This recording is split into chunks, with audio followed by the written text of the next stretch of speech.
Hello, welcome to the next video.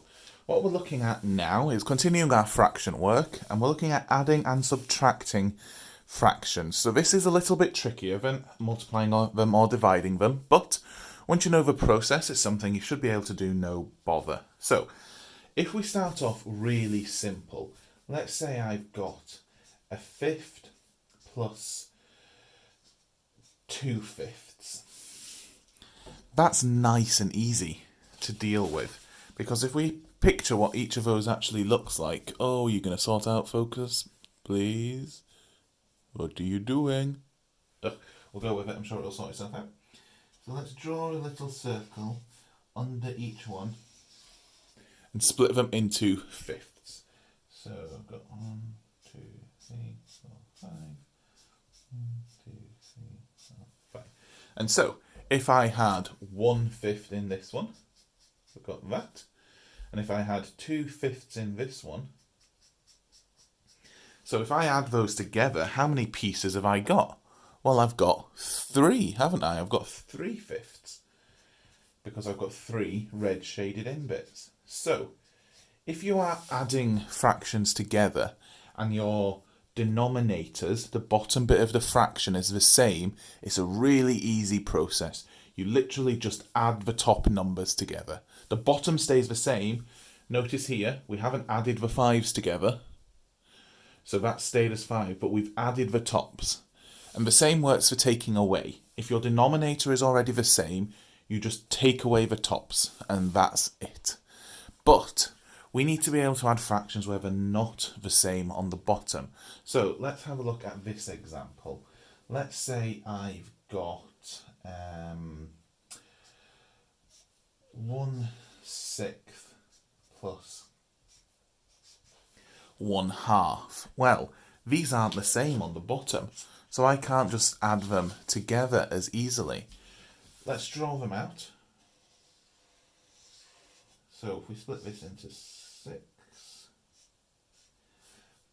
and we split this one in half, so here I've got 1/6, and here I've got 1/2. Still can't add them together, but what if I split this up into 6? If I split this up into 6 so it matched the other one, can you see now that here I've got 3/6, haven't I? So 1/6 plus 3/6 would equal 4/6. And so that's because these are like equivalent fractions. 1/2 is the same as 3/6. And so what we need to do then to add or subtract fractions that have different denominators is make it so the bottoms of them are the same. Now, we don't want to have to do a little sketch all the time, and sometimes we might not be able to figure out how to do that sketch. So we need a process to go through that will allow us to do this. So that's what we're going to look at now. I'm just going to put a box around this. So let's say, for example, I've got something like this. I've got 3/4 take away 1/8. I need to make these have the same denominator before I can do anything to it. So I'm going to have to change them in some way. And this is where something we first looked at in Numeracy Ninjas is going to come in really useful. We need to be able to identify the lowest common multiple. So when we were simplifying fractions, we were looking for the biggest common factor they had. Now we're looking for the lowest common multiple. Remember, lowest common multiple is a number they both go into, so a number that appears in both of their times tables, basically. And so we'll look at a way that we can work that out straight away, or we can work out a multiple anyway. But for this one, well, I know that 2 4s equal 8. So if I wanted to make those bottoms match, all I'd have to do is times this one by 2. And so that would match, because if I times that one by 2, it would be 8 on the bottom. And because the bottoms match, now I could do the calculation. But fractions are special. If I do something to the bottom of a fraction, I have to do it to the top as well. So if I times the bottom of this by 2, I also have to times the top by 2. So that means that becomes a 6. So here, 3/4 and 6/8 are equivalent fractions. They're the same, different ways of writing the same thing. Because look, this would simplify down to 3/4. Because if I divide these both by 2, it gives me that. And then this I can do now, because the bottoms are the same. So 6 lots of 8, take away 1 lot of 8, leaves me with 5/8. Right, let's look at another one where we're just going to have to change one of them. Let's say I've got 2/3 plus 4/9. Now, these aren't the same, so I need to change one of them so it matches the other. Well, if I times this one by 3, that will give me 9, wouldn't it? So that means I've got 9 on the bottom now, plus 4/9. But remember, whatever I do to the bottom of a fraction, I have to do to the top. So I have to do 2 times 3 as well. So that gives me 6. So I've got 6/9 plus 4/9. That gives me 10/9. And that's perfectly fine to have an improper fraction as your answer. If we really wanted to, we could go and say that is 1 1/9. But either's fine since I didn't specify what I wanted.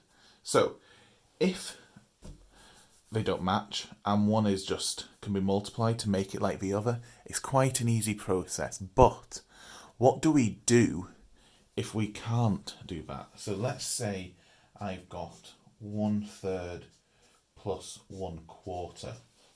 Now, there's nothing I can times 3 by to make it be 4. And there's nothing I could times 4 by to make it be 3 on the bottom.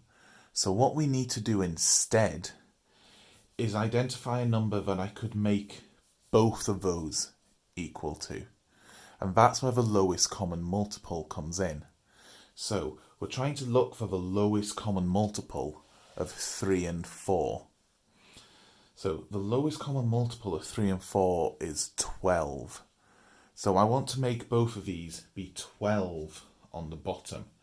So then we have to think, well, what do I need to do to this to make it be 12? Well, this is 3, so I have to times that by 4 to make it be 12.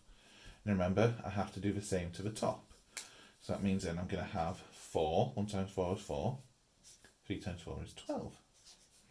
Now onto this fraction. What do I have to do to this to make it be 12 on the bottom? Well, I need to times this by 3, don't I?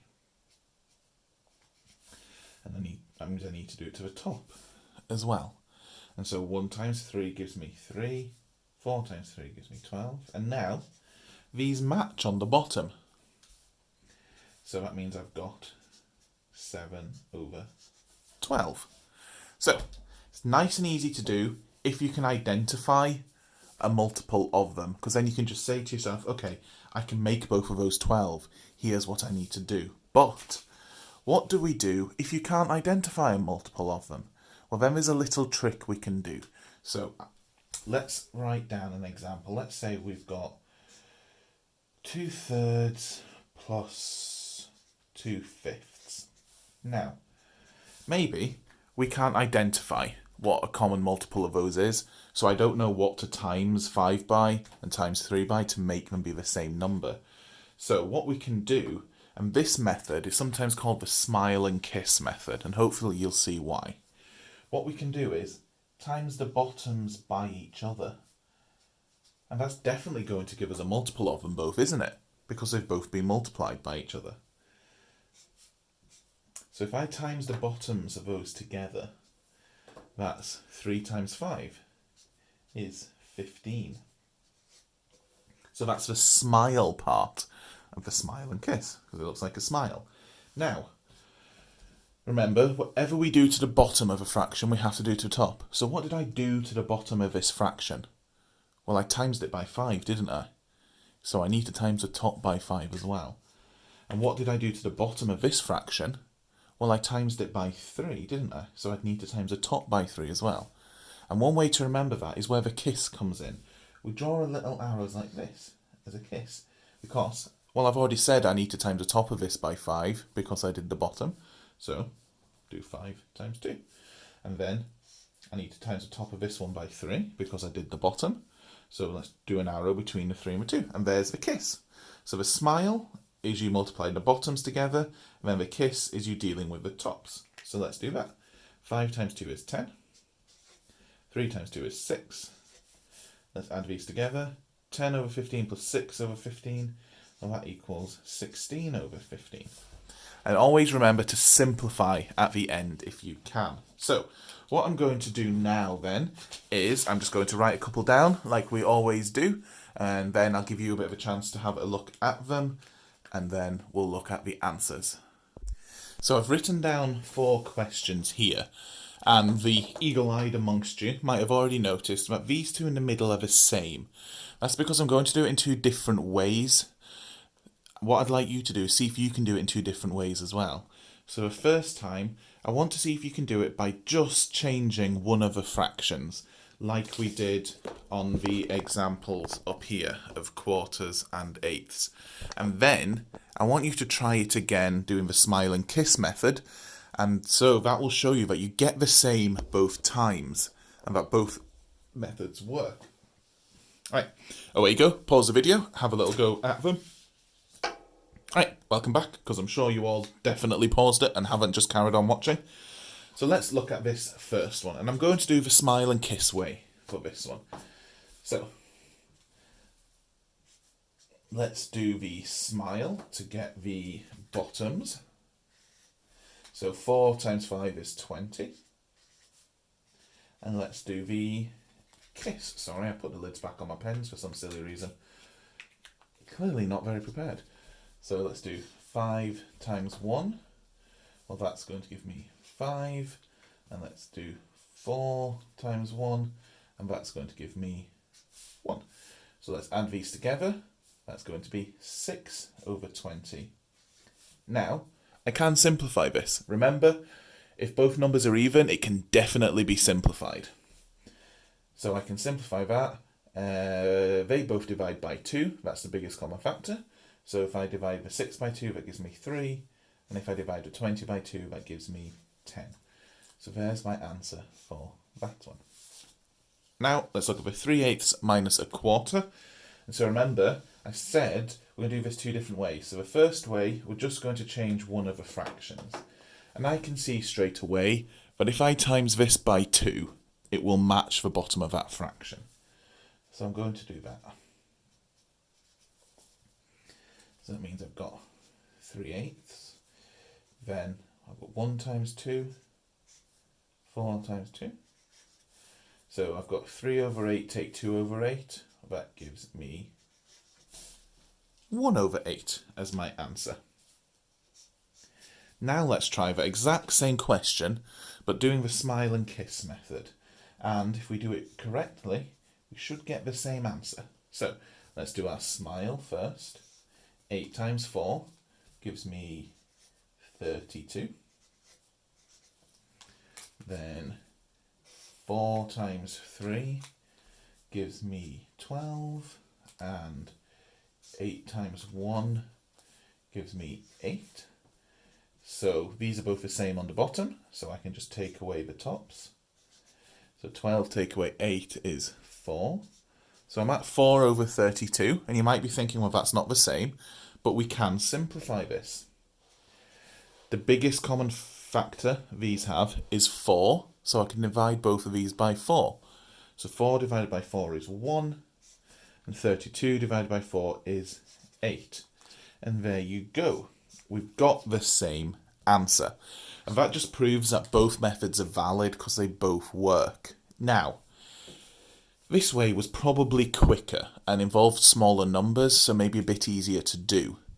But you can only do this way if you can straight away see, okay, I just need to times this by 2 to make it match. If you can't see the multiplication to do to make it match, or if there's not an obvious one at all, and one can't be done, you need to do this smile and kiss way.